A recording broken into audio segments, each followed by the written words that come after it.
எம்பெருமான் கருணை இல்லாமல் இப்படிப்பட்ட செயலை நம்மளால் செய்ய முடியுமா?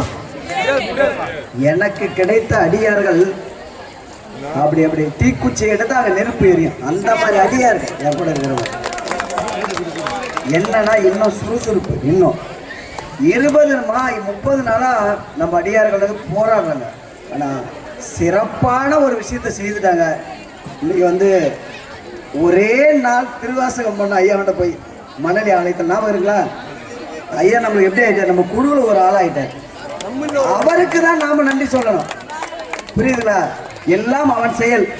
ஏனென்றால் ஐயா சொன்ன மாதிரி அந்த மணிவாசக பெருமான் வாங்கும் பொழுதும் அவர் சில திருவிளையாடலை நமக்கு காட்டினார்.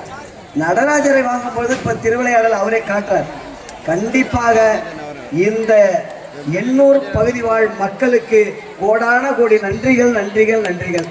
ஏனென்றால் நீங்கள் எல்லாம் ஏதோ ஒரு வகையில் எங்களுக்கு ஒத்துழைப்பதால் இப்படிப்பட்ட அரிய பெரிய காரியத்தை செய்யக்கூடிய வாய்ப்பு இறைவன் எங்களுக்கு வழங்குகிறான். வெளியிலேருந்து உங்களாலிருந்து வாங்குகிறோம், உங்களிடம் இருந்து வாங்கி என்ன பண்ணுறோம், உங்களிடமே கொடுக்குறோம். நாங்கள் எதுவுமே எடுத்துக்கல. உணவுலேருந்து, தண்ணியிலேருந்து, பால்லேருந்து நீங்கள் வாங்குகிற சொம்பு இல்லைன்னா உங்களுக்கு நாங்கள் தந்துடுறோம். உங்களாண்ட என்ன பெற்றோமோ அதை எங்களிடம் வைத்துக் கொள்வதில்லை, உங்களிடமே நாங்கள் திருப்பி தந்து விடுகிறோம். எங்கள் தாரக மந்திரம் எங்கள் அடியார்களாண்டு சொல்றதுமா, இந்த ஊரில் நான் வரும்பொழுது சாப்பாட்டு கஷ்டப்பட்டேன். இப்போ மாதம் 500 பேருக்கு சாப்பாடு போடுறேன் என் குழு மூலம். இதை விட எனக்கு என்ன இறைவன் ஒரு பாக்கியத்தை தரணும்? வீடு வாசல் எதையுமே நான் வேணல, இறைவனோட வேண்டுவது இதே பற்றை கொடு, மக்களுக்கு செயலாற்றக்கூடிய பற்றை கொடுன்னு தான் நான் இப்பயும் வேண்டுகிறேன். மாசம் ஆனா 500 பேருக்கு நம்ம குழுல இருந்து வடபாயத்தால சாப்பாடு வரும். பெருமைக்கு சொல்லல, பெருமைக்கு சொல்ல, நீங்க எல்லாம் கலந்துக்கணும், பங்கெடுத்து சொல்றேன். இந்த ஊர்ல இருக்கிற அடியார் பெருமக்கள் பக்த கொடிகள்லாம் உங்களால முடிஞ்ச ஒரு உதவியை கைங்கரியத்தை செய்யுங்க. மாசம் மாசம் அன்னதானம் பண்றோம். இந்த நேரத்துல அங்கொன்றும் இங்கொன்றுமாக தெரிந்தோ தெரியாமலோ இருக்கக்கூடிய இடத்துல நான் சில குறிப்பிட்டு சொல்லக்கூடிய அடியார்கள் நிறைய இருக்காங்க. இந்த மணிவாசக பெருமாள் குரு பூஜைக்காக நிறைய கொடுத்தாங்க. அது பேர் படிச்சா தப்பாயிடும். 10,000, 20,000, 25,000, 30,000 அண்ணாமலை சேரி அடியார்களுக்கு இந்த நேரத்தில் நான் நன்றி சொல்ல கடமைப்பட்டேன். எழுச்சி மிகுந்த அண்ணாமலை சேரிலிருந்து 80-90 பேர் பயணியாடுறாங்க நேரத்திலிருந்து. அதே நேரத்தில் பாரதிய நகர் அடியார்களுக்கு நம்ம நன்றி சொல்ல கடமைப்பட்டிருக்கோம். நேரத்திலிருந்து செயலாற்றுறாங்க. அதே நேரத்தில் பாருங்க, எங்க அரக்கோணம் தாண்டி வரப்பல, அரக்கோணத்துலேருந்து ரொம்ப லாங் அங்கேருந்து வரப்பல ஐயா வந்தார். ஏன் அதை சொல்ல பாருங்க, பெரியபாளையத்திலிருந்து பெரியபாளையம் தாண்டி வராங்க. இது எதுக்கு சொல்றேன்னா, நான் ஒன்றுதான் சொல்வேன், ஈசனிடம் உங்களை நீங்கள் ஒப்படைத்து விட்டால் அவன் உங்களை பத்திரமாக பாதுகாத்துக் கொள்வான். வேற எதுவுமே உங்களால் தேவையில்லை. வேற ஏதாவது மந்திரம் தேவையா? ஒரே நாமம், அவன் அன்றி ஒரு அணுவும் அசையாது. என்னை இந்த பூமிக்கு கொண்டு வந்தவன் அவன். பிறவியை அறுக்கக்கூடிய தாரக மந்திரத்தை எனக்கு தெரிந்து விட்டது.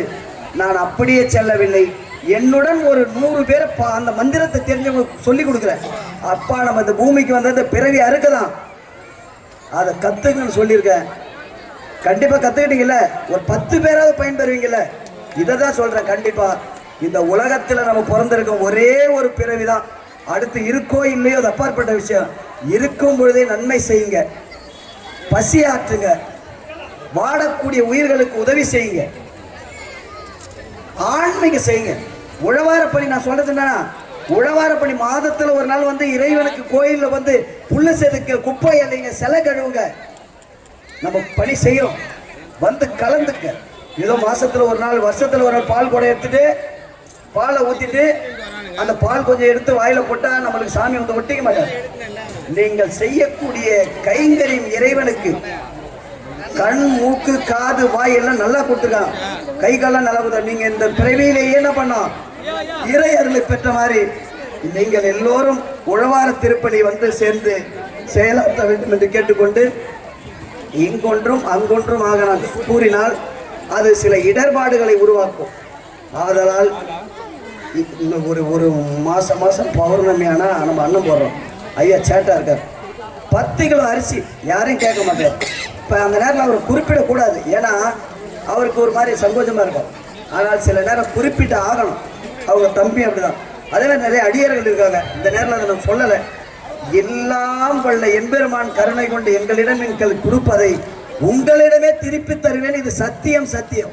₹1 நான் இன்னைக்கு சொந்த பணம் என் சொந்த குடும்பத்துக்காக இதுவரை எனக்கு தெரிந்து நீங்கள் கொடுத்ததை ₹1 எனக்காக என் குடும்பத்துக்காக நான் செலவு செய்ததே கிடையாது. வீட்டில் சண்டை கூட வரும், கேட்பாங்க என்ன எவ்வளோ காசு. என்னை நம்பி என் தலைவன் தேர்ந்தெடுத்துக்கிறான், என்னை நம்பி இந்த மக்கள் என் தலைவன் தேர்ந்தெடுத்துக்கிறான். ₹1 நான் தொட மாட்டேன். இன்னை வேலை அன்னிலேருந்து எங்கள் அடியார்கள் சொல்றது தான், இறை பணம் நமக்கு தேவையில்லை. இறைவன் பணம் அல்ல, நம்மை போல் ஒன்றாக பிறந்த நம்ம ஆத்மாவின் பணம். அந்த ஆத்மாவுக்கு நாம் துரோகம் செய்யக்கூடாது. அதுவும் இறைவனை தேடித்தான் இங்கு வந்திருக்கிறது. நீங்களும் இறைவனை தேடித்தான் வந்திருக்கிறீர்கள். ஆதலால் இப்பொழுதல்ல எப்பொழுதுமே இறைவன் எனக்கு அந்த நல்வாய்ப்பை வழங்குவான். ₹1 உங்கள் பணத்தை நான் எடுத்து எனக்காக செலவு செய்து கொள்ள மாட்டேன், குடும்பத்துக்காக செலவு செய்து கொள்ள மாட்டேன். இந்த மேடையில் சத்தியம் போட்டு சொல்றேன். இன்னைக்கு இல்லை, என்னைக்குமே ₹1 நான் எடுக்க மாட்டேன். உதவி செய்வோம். இப்பயே சொல்றேன், நான் போன ஜென்மத்தில் என்ன இருந்தேன், அடுத்த ஜென்மத்தில் என்ன இருக்க போறேன். இந்த ஜென்மத்திலேயே நான் நிறைவான ஒரு ஆன்மாவாக இருக்கின்றேன். அந்த நிறைவான ஆன்மாவிடம் நிறைவான ஆன்மாக்கள் சேர்ந்ததனால், இல்லைன்னா நான் தனியாக ஆயிட முடியாது. ஆதலால் இந்த மக்கள் அனைவருக்கும் நம்ம குழு இன்னும் நிறைய செய்யணும். செய்யல, இதெல்லாம் நம்மளுக்கு பெருமை கிடையாது. பெருமையா? பெருமை கிடையாது. இதற்கு மேல் நீங்கள் செய்ய வேண்டிய காரியங்கள் நிறைய இருக்கு. ஆதலால் 20 நாளாக இந்த குழுவுக்காக பாடுபட்ட என் உயிரினும் மேலான அடியார் பெருமக்களுக்கும், இந்த ஊர் மக்களுக்கும், பக்தர்களுக்கும், அங்கும் இங்கும் எங்கெங்கோ இருந்து வந்த அடியார் பெருமக்களுக்கு எல்லோருக்குமே இந்த நேரத்தில் என்னுடைய நன்றியும், உங்கள் பாதத்தை வணங்கி சிறிது ஒரு கண்ணீர் துளியை உங்கள் பாதத்தில் நான் செலுத்தணும்னு ஆசைப்படுறேன். ஏன்னா இந்த ஒரு மேடையை கொடுத்தது, அதெல்லாம் பெற்ற தாய் தன்னை மக மறந்தாலும் பிள்ளையை பெறும் தாய் மறந்தாலும். எங்கள் அம்மா மறந்து அங்கே இருப்பாங்க, ஆனால் எனக்கு இந்த நேரம் எங்கள் அம்மா ஞாபகம் வருது. எங்கள் அம்மா ஏதோ வேலை பார்த்துட்டு இருப்பாங்க, ஆனால் என் தாய் ஞாபகம் வந்ததுல உன் கருவறைகள் பிறந்ததனால் இந்த மேடை கிடைச்சது. அதில் எனக்கு வேற என்ன வேணும்? வேற என்ன எனக்கு வேணுமாப்பா? அதை விட இந்த மேடையை விட அழகான ஒரு அடியார்கள் எனக்கு கொடுத்தீங்களே, பறக்கிறாங்க அப்படியே நெருப்பு மாதிரி.